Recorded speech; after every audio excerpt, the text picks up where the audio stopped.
जैसा कि आपको मालूम है कि हमने एक लेक्चर अपलोड किया था फाइनेंशियल स्टेटमेंट के ऊपर, और उसमें हमने बताया था कि फाइनेंशियल स्टेटमेंट कौन कौन सी होती हैं और उसके अंदर बैलेंस शीट, इनकम स्टेटमेंट और कैश फ्लो को डिस्क्राइब किया था और मुकम्मल तरीके से बताया था कि इनके अंदर क्या क्या चीज़ें इन्वॉल्व होती हैं। उसके बाद हमने एक लेक्चर एडजस्टिंग एंट्रीज के ऊपर भी बनाया था और उसके मुकम्मल रूल्स को एक्सप्लेन किया था। आज उन्हीं चीज़ों की इंफॉर्मेशन को यूज़ करते हुए हम क्वेश्चन करने वाले हैं। सबसे पहले हम लेक्चर बनाएंगे फर्स्ट ईयर फाइनेंशियल स्टेटमेंट के ऊपर और उसके बाद बीकॉम पार्ट 2 फाइनल अकाउंट्स के लिए।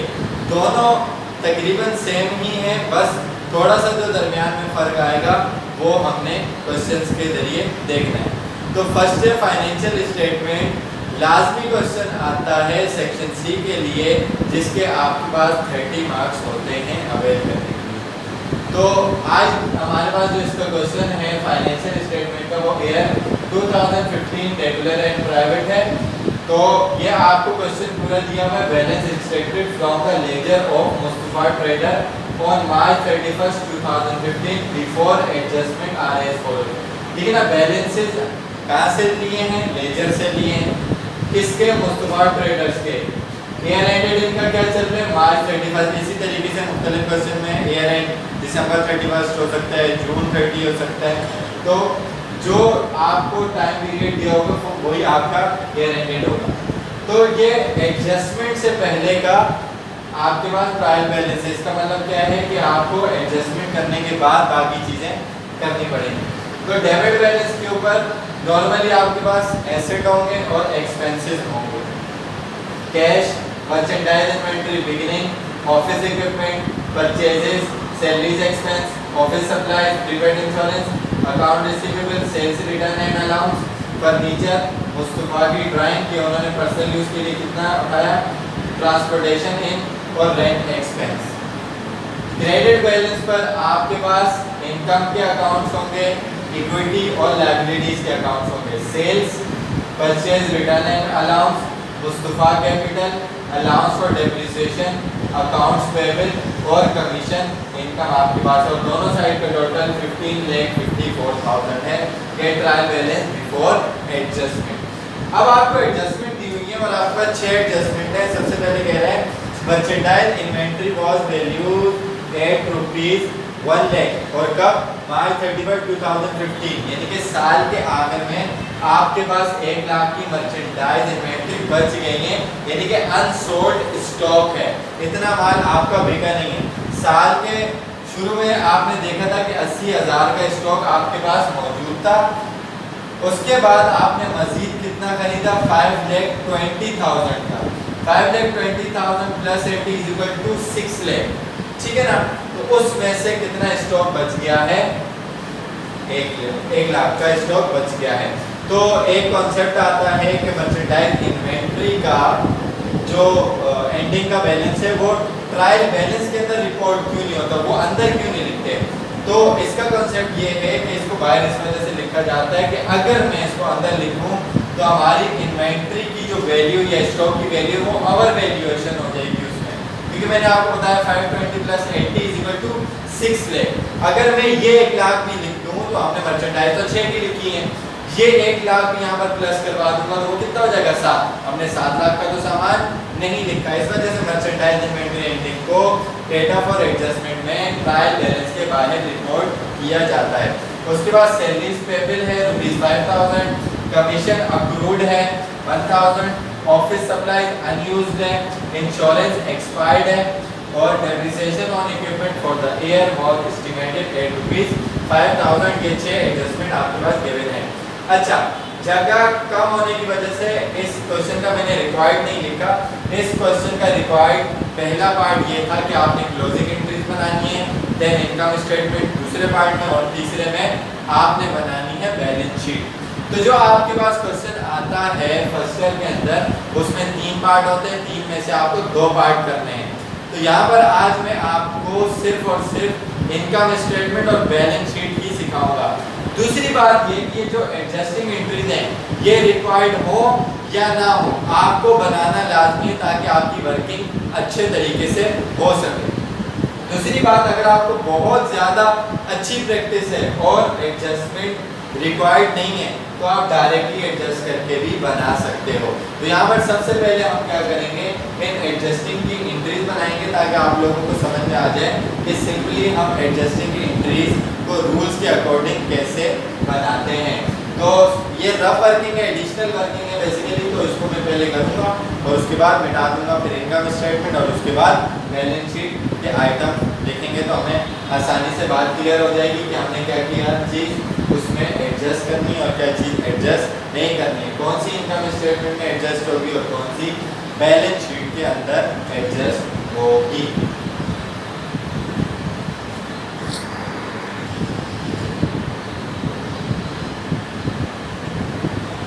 अब आप सबसे पहले एडजस्टिंग एंट्रीज बनाएंगे। मैंने पैटर्न नहीं बनाया है, आपको पता है सबसे पहले ऑनर का नाम लिखा गया Mustafa trader, adjusting entries for the year ended March 31, 2015। Pattern आपको पता है कि क्या होता है, serial number, particulars, PR, cost reference का कॉलम या लेजर फोलियो, डेबिट और क्रेडिट। तो ये एडिशनल वर्किंग है तो हम इसकी डायरेक्ट एंट्रीज ही बनाएंगे। तो सबसे पहले देखें merchandise inventory values at ₹1 lakh. तो मर्चेंडाइज इन्वेंटरी जो हम रूल्स पढ़ते हैं उसके अंदर मैंने बताया था कि 5 हमारी एंट्रीज फिक्स होती हैं और मर्चेंडाइज एंट्री भी उन फिक्स एंट्रीज में से एक फिक्स एंट्री है। तो हमारे पास इसकी एंट्री क्या बनती है, merchandise inventory debit, profit and loss account credit, या expense and revenue summary credit लिखते हैं। बात देखिए 1 लाख से डेबिट, 1 लाख से क्रेडिट हो जाएगा। तो इस मर्चेंडाइज इन्वेंटरी का डुअल इफेक्ट होता है to adjust merchandise inventory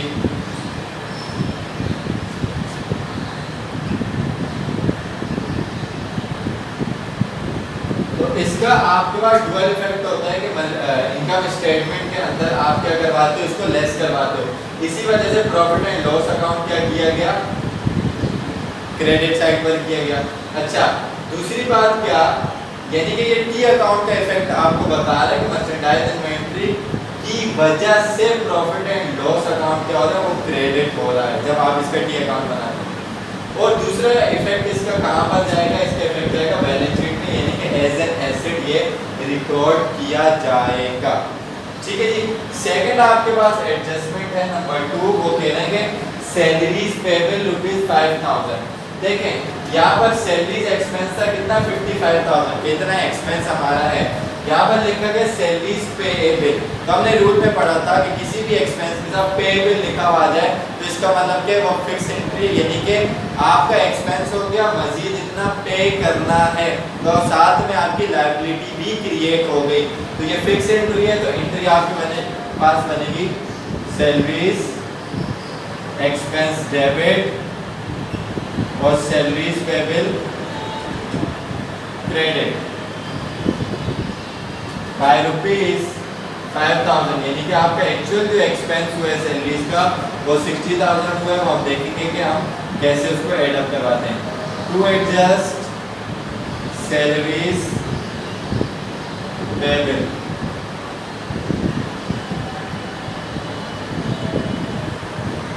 third आपके पास एडजस्टमेंट है कमीशन अक्रूड ₹1,000।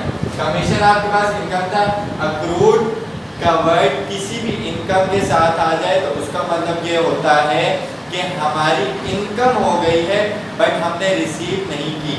अक्रूड की जगह आउटस्टैंडिंग का वर्ड भी कभी कभार आता है और कभी कभार वो ये भी बोलता है कि commission earn but not yet received, हमने अर्न तो कर लिया, इनकम तो हो गई लेकिन रिसीव नहीं किया। तो इसका मतलब क्या, रिसीवेबल है।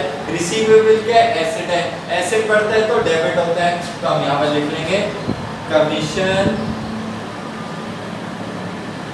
रिसीवेबल डेबिट बाय ₹1,000 और ये फिक्स एंट्री है। इनकम हो गई, इनकम हो गई मतलब इनकम बढ़ गई, इनकम बढ़ती है तो क्रेडिट, तो कमीशन इनकम क्रेडिट बाय ₹1,000। तो यहाँ पे लिखेंगे to adjust accrued commission.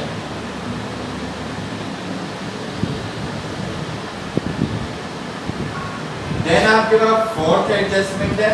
Fourth adjustment में आपको क्या कह रहा है, office supplies unused ₹2000। Office supplies asset है, अनयूज्ड का मतलब इस्तेमाल नहीं की, प्रीपेड है, बची हुई है, रखी हुई है आपका एसेट, आपके पास इतना बच गया है।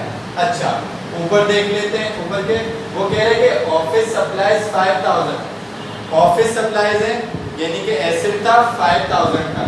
नीचे भी क्या कह रहे हैं, अनयूज्ड इस्तेमाल नहीं की, कितने की 2000 की। अच्छा 5 की थी, कितने की बच गई, 2 की बच गई। 5 थी 2 बच गई, इसका मतलब 3 का गैप है।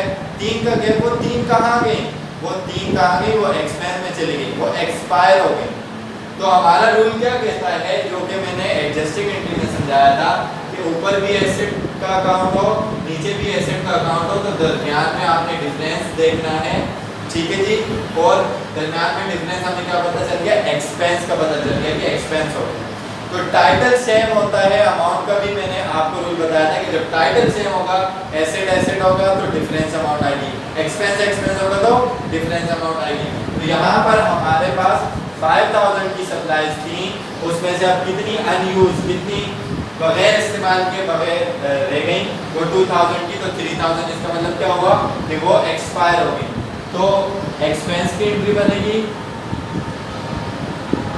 ऑफिस सप्लाईज एक्सपेंस डेबिट और ऑफिस सप्लाईज क्रेडिट। एक्सपेंस बढ़ गया, एक्सपेंस बढ़ता है तो डेबिट, ऑफिस सप्लाईज एसेट कम होता है तो क्रेडिट। कितने का एक्सपेंस हुआ, 3000 का, 3000 debit 3000 credit to adjust office supplies.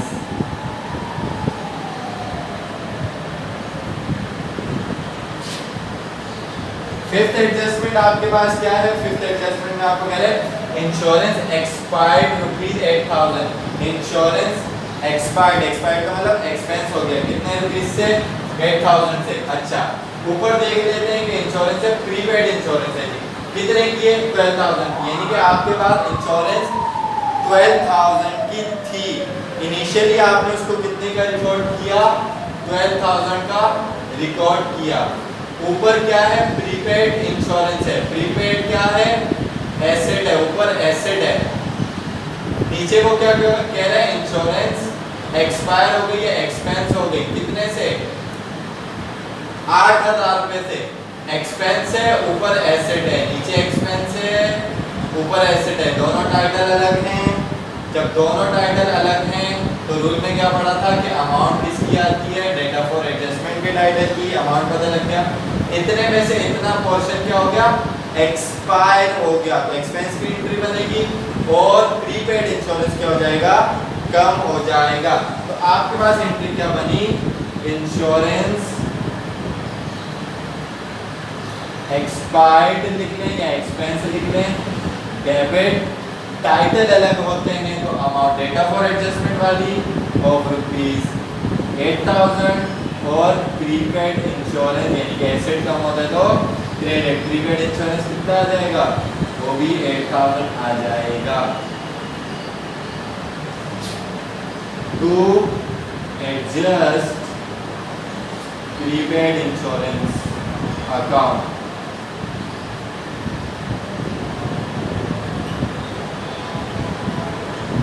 Sixth adjustment आपके पास क्या है, सिक्स्थ एडजस्टमेंट आपकी बिल्कुल सिंपल है, डेप्रिसिएशन। डेप्रिसिएशन यानी कि फिक्स एसेट की वैल्यू में जो कमी आती है। ऑन इक्विपमेंट आपके पास फिक्स एसेट इक्विपमेंट ही था। फॉर द ईयर वर्क, इस ईयर का कितना है, 5000 है। तो ये बिल्कुल सिंपल एंट्री है, फिक्स एंट्री है, यानी कि आपका एक्सपेंस हो गया, एक्सपेंस बढ़ता है तो डेबिट और अलाउंस फॉर डेप्रिसिएशन क्रेडिट। तो यहाँ पर अलाउंस फॉर डेप्रिसिएशन पहले से दिया हुआ है 25,000, यानी कि वो पिछले सालों का है। इस साल का कितना होगा, 5000 होगा और बाद में इसको जाकर एड अप करवा देंगे बैलेंस शीट में। तो आपके पास क्या आ जाएगी, fix entry, depreciation expense debit और अलाउंस फॉर डेप्रिसिएशन क्रेडिट हो जाएगा by ₹5000। To adjust depreciation expense.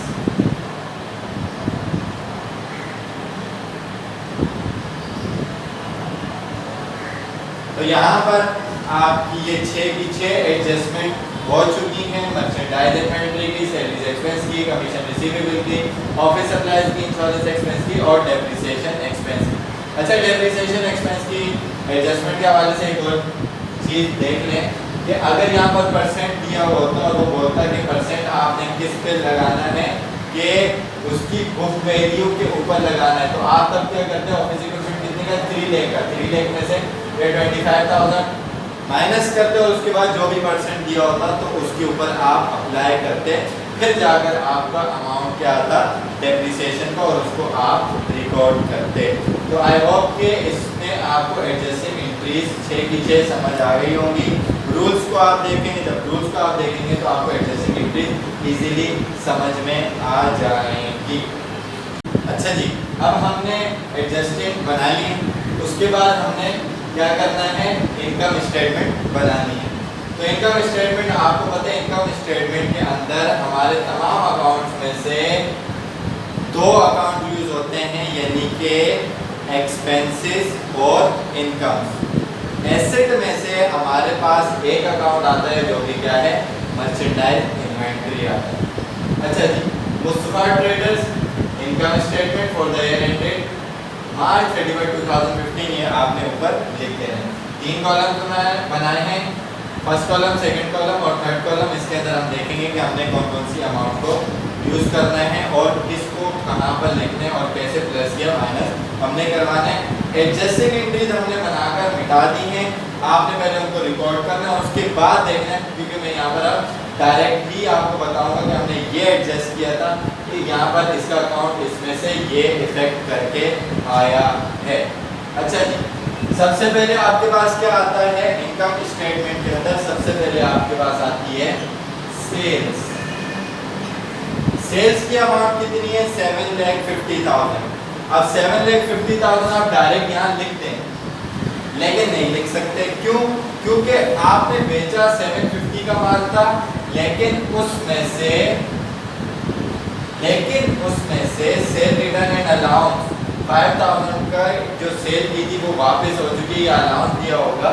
तो इस वजह से आप क्या करेंगे, पहले इसको यहाँ पर लिखेंगे और इसमें से माइनस करवाकर नेट सेल निकालेंगे। तो सेल्स में से सेल डिस्काउंट हो या सेल रिटर्न हो, वो दोनों अमाउंट माइनस की जाती हैं। अगर वो दोनों नहीं है तो आप डायरेक्ट सेल्स को थर्ड कॉलम में रिपोर्ट करेंगे। तो सेल्स यहाँ पर कितनी थी, 7,50,000। इसमें से आप क्या करेंगे, लेस करवा देंगे, less sales return and allowance. कितना था, 5,000 का, आपने माइनस करवाया, आपके पास क्या आ गई, नेट सेल्स। ठीक है जी, 7,45,000 आपके पास नेट सेल्स आ गई, यानी कि कितने का माल आपने इस ईयर में बेचा है। तो ये आपके पास 2 अकाउंट हो गए हैं। सेल्स आपका इनकम का अकाउंट है, सेल रिटर्न एंड अलाउंस इसको नॉर्मली बोल देते हैं एक्सपेंस अकाउंट है, ओरिजिनली ये क्या है, कॉन्ट्रा इनकम अकाउंट है, यानी कि इसने आपकी इनकम को कम कर दिया है कि आपकी इनकम कितनी होनी थी 750 की, उसमें से आपने 5 का माल रिटर्न कर दिया, ठीक है, सॉरी आपके कस्टमर ने रिटर्न कर दिया या आपने अलाउंस दे दिया, तो आपकी 5,000 से इनकम क्या हो गई, कम हो गई। तो ये कॉन्ट्रा रेवेन्यू अकाउंट कहलाता है। उसके बाद आपने क्या बनाना है, कॉस्ट ऑफ गुड्स सोल्ड का अकाउंट बनाना है, यानी कॉस्ट ऑफ गुड्स सोल्ड, यानी कि जो गुड्स आपने बेची हैं उसकी कॉस्ट आपको बेसिकली क्या पड़ी थी, तो वो आपने यहाँ पर अकाउंट क्रिएट करना है। अच्छा जी, तो cost of goods sold account less होता है, लेकिन उसको बनाने का तरीका है किसी किसी क्वेश्चन में आपको डायरेक्ट दिया होगा तो आपके लिए आसानी है, less cost of goods sold.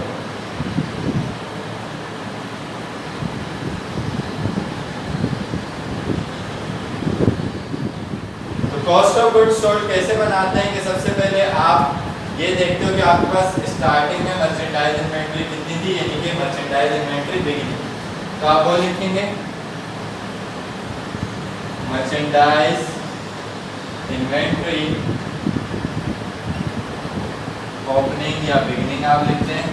Second column में 80,000।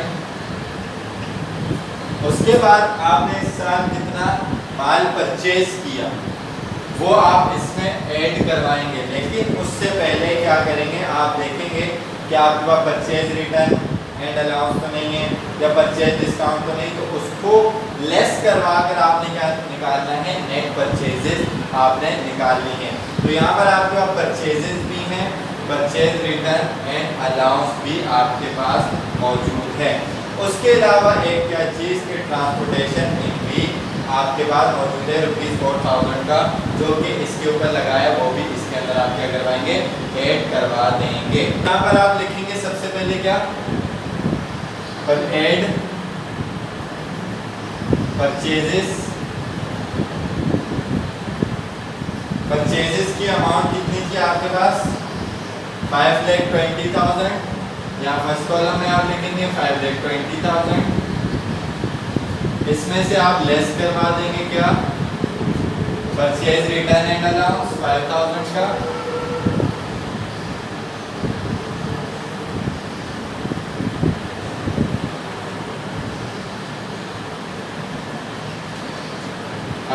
आप लेस करवा देंगे और इसके अंदर आप ऐड करवा देंगे क्या, ट्रांसपोर्टेशन इन। ट्रांसपोर्टेशन इन कितने का था, 4,000 रुपीज़ का, तो आपने ऐड करवा देंगे ट्रांसपोर्टेशन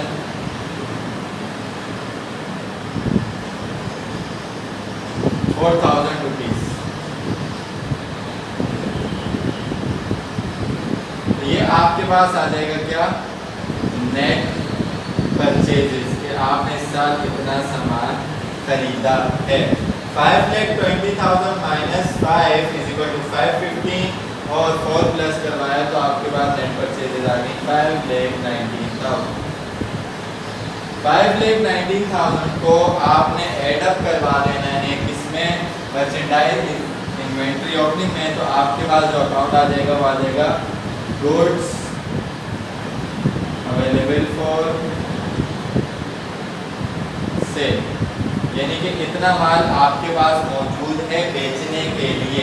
80,000 आप इसमें प्लस करेंगे तो ये हो जाएगा 5,99,000।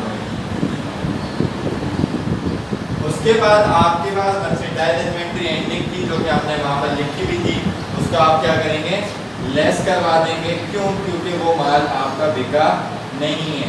तो मर्चेंडाइज इन्वेंट्री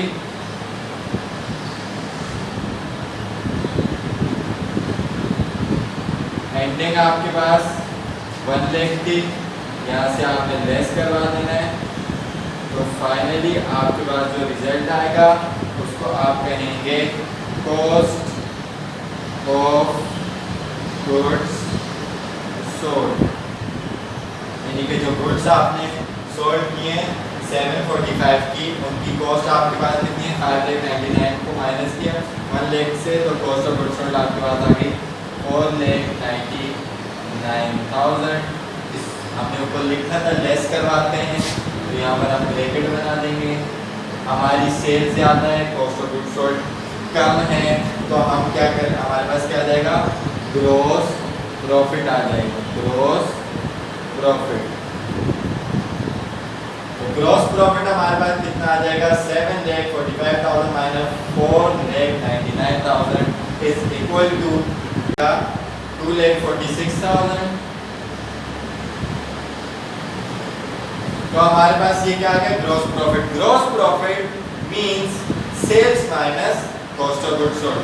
दूसरे अल्फाज में कहें तो ग्रॉस प्रॉफिट वो प्रॉफिट है जिसमें से कोई एक्सपेंस लेस नहीं करवाए और कोई अदर इनकम ऐड नहीं करवाए। तो इसका इसका मतलब क्या है, अगला स्टेप हमारा क्या है कि हम अदर एक्सपेंसेस को क्या करवा देंगे, लेस करवा देंगे। यानी कि यहाँ पर एक हेडिंग आ जाएगी हमारे पास लेस ऑपरेटिंग एक्सपेंसेस, और उनमें जो भी एडजस्टमेंट होगी वो हमें करनी पड़ेगी, जो कि हमने एडजस्टिंग एंट्रीज बनाई हुई थी। हमारे पास एक्सपेंसेस कौन कौन से पहले से थे और नए कौन से हैं वो हमने देखने हैं। तो सबसे पहले यहाँ से देख लेते हैं कि हमारे पास कौन सा एक्सपेंस था।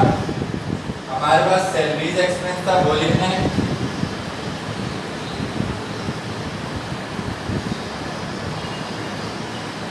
दूसरा एक्सपेंस हमारे पास कौन सा था, रेंट एक्सपेंस। रेंट एक्सपेंस हमने लिखना है।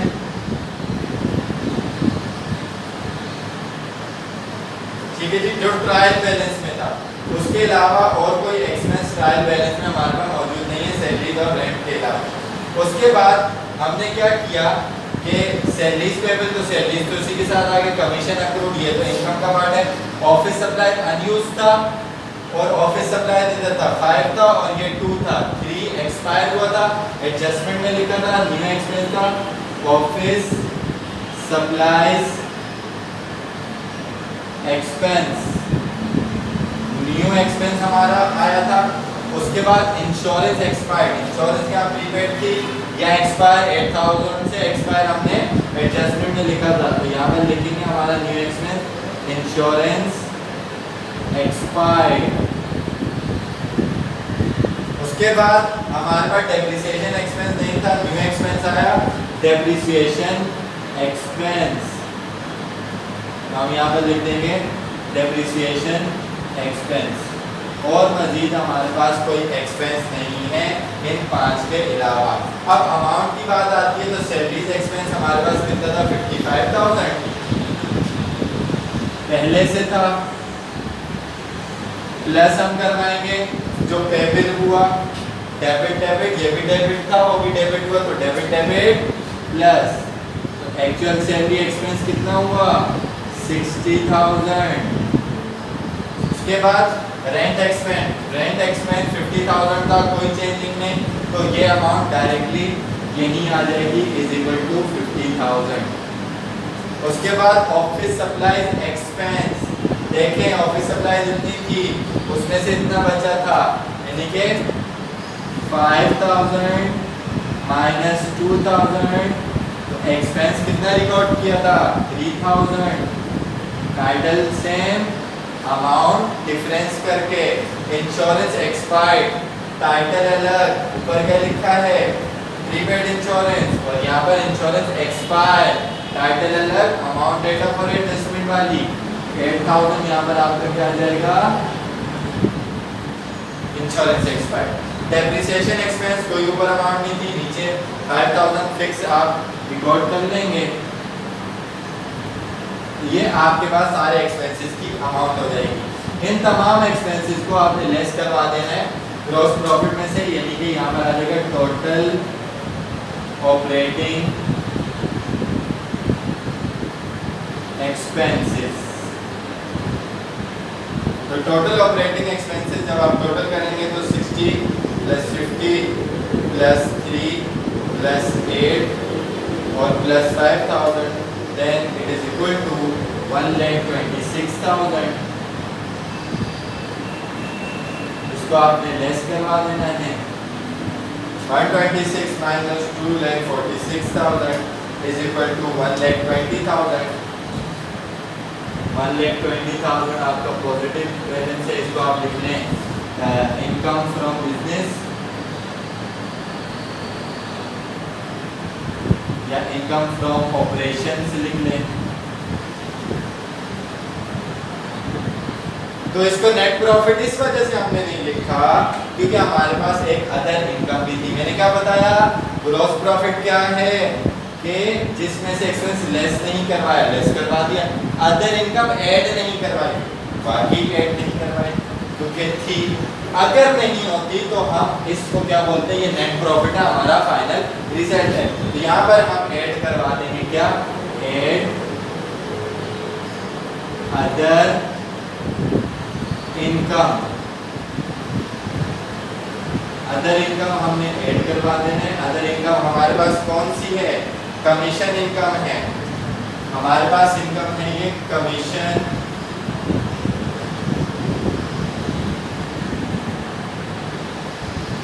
अब ये कमीशन इनकम हमारे पास कितनी थी?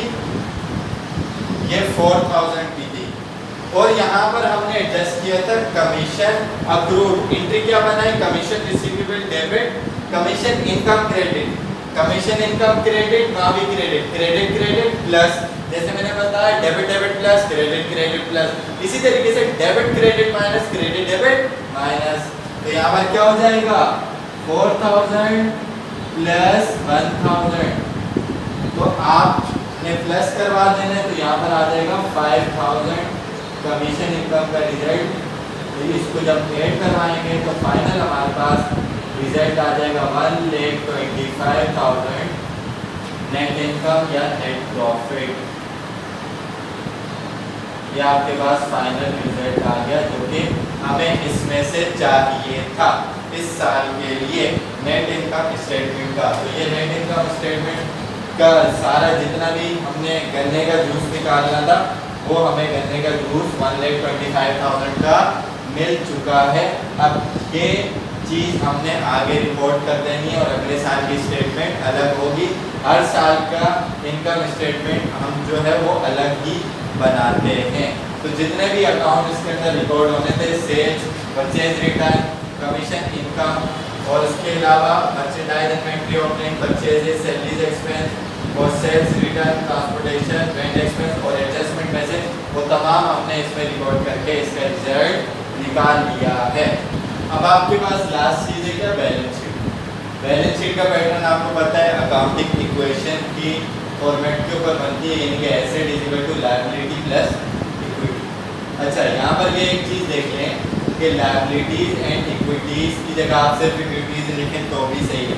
अच्छा, एसेट को इधर और लायबिलिटीज एंड इक्विटीज को उधर लिखें तब भी सही है, क्योंकि आपने स्टेटमेंट बनानी है। स्टेटमेंट बनाने का मकसद बैलेंसेस को इक्वल लाना है, इक्वल बताना है। ये नहीं है कि ये डेबिट साइड है तो एसेट यहाँ लिखें, तो यहाँ लिखेंगे तो गलत हो जाएगा। नहीं, ये कॉन्सेप्ट ऐसा नहीं है, क्योंकि कंपनीज की जब हम बैलेंस शीट बनाते हैं तो उसमें भी तो ऐसा ही होता है ना कि इक्विटीज इधर रिपोर्ट करते हैं और एसेट्स यहाँ पर रिपोर्ट करते हैं। तो Mustafa trader balance sheet as on March 31, 2015 asset, liabilities and equity.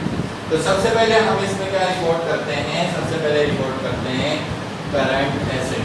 तो इसकी हेडिंग डाल लेते हैं करंट एसेट्स। हमारे पास जितने भी करंट एसेट्स होंगे एडजस्टमेंट के बाद वो हम यहाँ पर रिकॉर्ड कर लेंगे। सबसे पहले हमारे पास करंट एसेट कौन सा है? कैश है 1 लाख रुपीज़। तो हम यहाँ पर लिख देंगे कैश और सामने अमाउंट 1 लाख रुपीज़। उसके बाद ऑफिस इक्विपमेंट फिक्स एसेट है, नहीं छेड़ेंगे। ऑफिस सप्लाईज करंट एसेट है, लेकिन ऑफिस सप्लाईज में क्या हुआ था? एडजस्टमेंट हुई थी। ऑफिस सप्लाईज हमारे पास यहाँ पर डेबिट में थी 5000, वहाँ एडजस्टमेंट में कितनी क्रेडिट गई बताइए जल्दी से? 3000।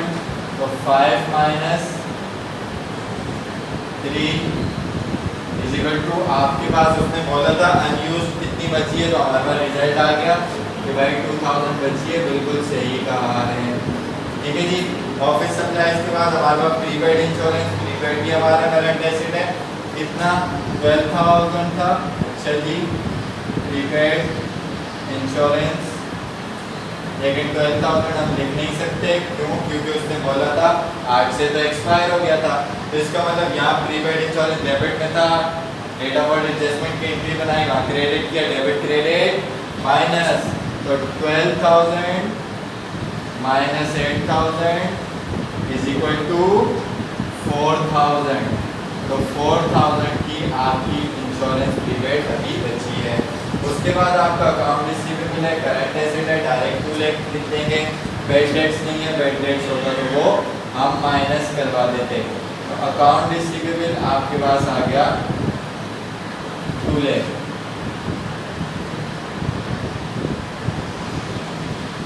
अच्छा जी, उसके उसके बाद आपके पास क्या है, फर्नीचर है। फर्नीचर का भी कोई वो फर्नीचर फिक्स एसेट है, उसका अभी कोई काम नहीं, यहाँ पर भी कुछ नहीं है मजीद करंट एसेट में।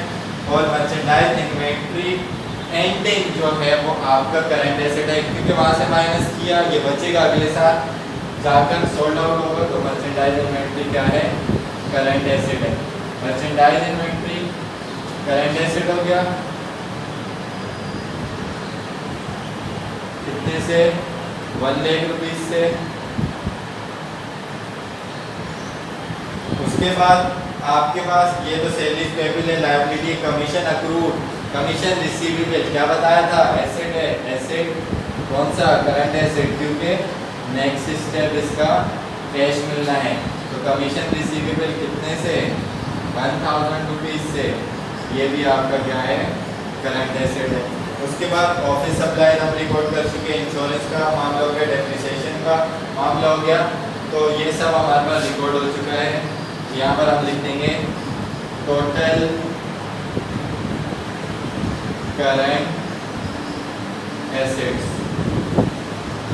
टोटल हम बाद में करेंगे, पहले हम फिक्स एसेट्स को रिकॉर्ड कर लेते हैं। फिक्स एसेट लिख लें, नॉन करंट एसेट लिख लें, बात एक ही है, फिक्स एसेट्स हो गया। फिक्स एसेट्स में आपके पास कौन कौन से एसेट्स हैं, 2 हैं, एक ऑफिस इक्विपमेंट है और एक फर्नीचर है। ऑफिस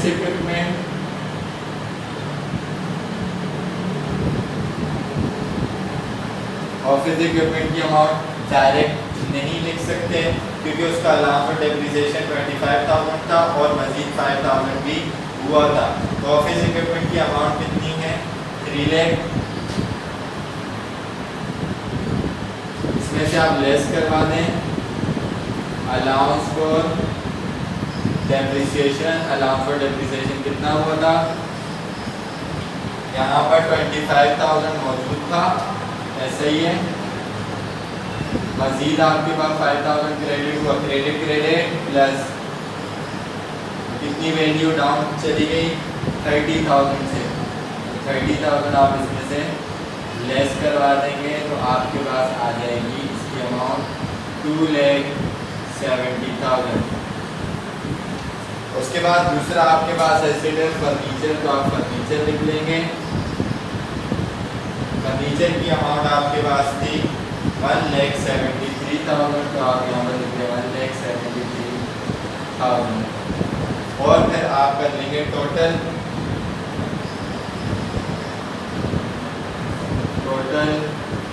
फिक्स्ड एसेट्स, और यहाँ नीचे कर लेंगे आप टोटल एसेट्स। अच्छा जी, टोटल हम बाद में करेंगे, पहले यहाँ लायबिलिटीज रिकॉर्ड कर लेते हैं। लायबिलिटीज में सबसे पहले करंट लायबिलिटीज,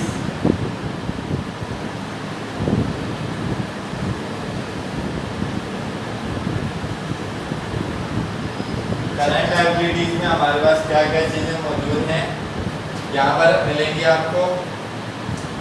एक है सबसे पहले अकाउंट्स पेबल 1,70,000 से।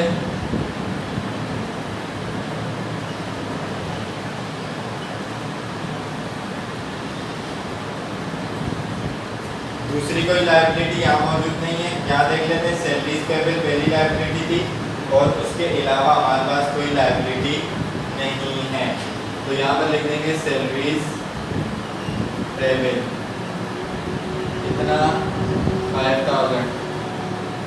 तो ये हमारे पास टोटल करंट लायबिलिटीज हो गई।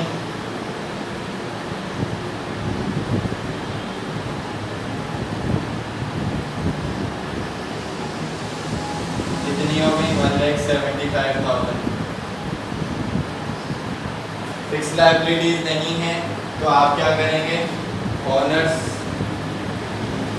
इक्विटी वाला पार्ट आप लिखते हैं, या फिर आप ऐसा भी कर सकते हैं कि नॉन करंट लायबिलिटीज या फिक्स लायबिलिटीज की हेडिंग डालें और उसमें नील लिख दें, क्योंकि आप बना लें तो कोई मसले वाली बात नहीं है। ओनर्स इक्विटी में सबसे पहले आप क्या लिखते हैं, कैपिटल। मुस्तफा का कैपिटल है, मुस्तफा कैपिटल आप लिखते हैं। तो मुस्तफा का कैपिटल उसने खुद दिया हुआ था कितना, 6 लाख। यहाँ पर लिखते हैं आप 6 लाख। इसमें से आपने लेस करवा देना है क्या, ड्राइंग। तो ड्राइंग आप लेस करवा दोगे और जो आपने नेट इनकम निकाली थी, नेट इनकम आपने निकाली थी 1,25,000 से। नेट इनकम की पॉजिटिव बैलेंस था वो आप ऐड करवा देते हो, अगर लॉस होता तो वो आप लेस करवा देते। ऐड नेट प्रॉफिट या नेट इनकम और रुपीज 1,25,000 वो ऐड करवाएंगे। और ड्राइंग आपके पास कितनी थी, ड्राइंग आपको डेबिट साइड पर मिलेगी 50,000 से 50,000 यहाँ पर है और आप इसको लेस करवा दोगे। तो जब आप माइनस करवाओगे या पहले प्लस करवा लें 6 लाख 7,25,000 और आप माइनस करवा देंगे तो आपके पास जो, तो ये आपके पास ओनर सिक्योरिटी का बैलेंस आ गया। नीचे आप लिख लें टोटल इक्विटीज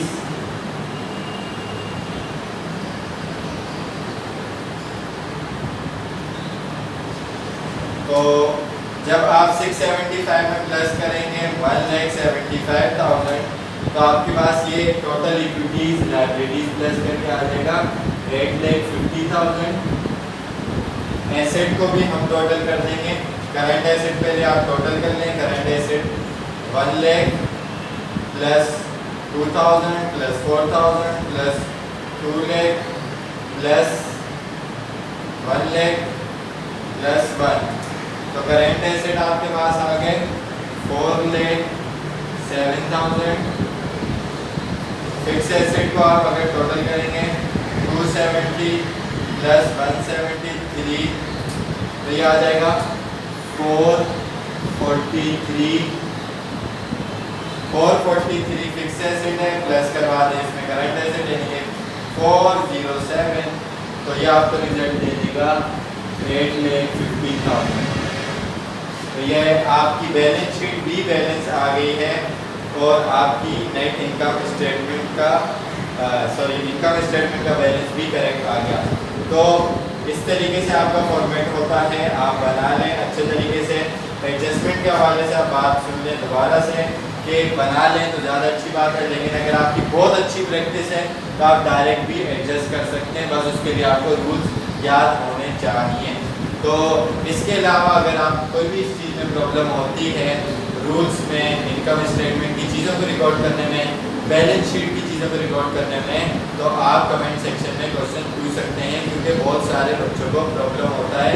बीकॉम लेवल तक के बच्चों को प्रॉब्लम होता है, फिर बीएससी या बीबीए करने वाले स्टूडेंट्स को भी इसमें प्रॉब्लम होता है। तो इंशाल्लाह हम नेक्स्ट वीडियो के अंदर बीकॉम के लिए भी एक वीडियो बनाएंगे उसके फाइनल अकाउंट के चैप्टर के लिए। उसमें भी सारा काम तकरीबन यही है, बस ये होता है कि इनकम स्टेटमेंट बनाने के बाद रिटेन अर्निंग की स्टेटमेंट बनाई जाती है, क्योंकि वो कंपनीज अकाउंट है।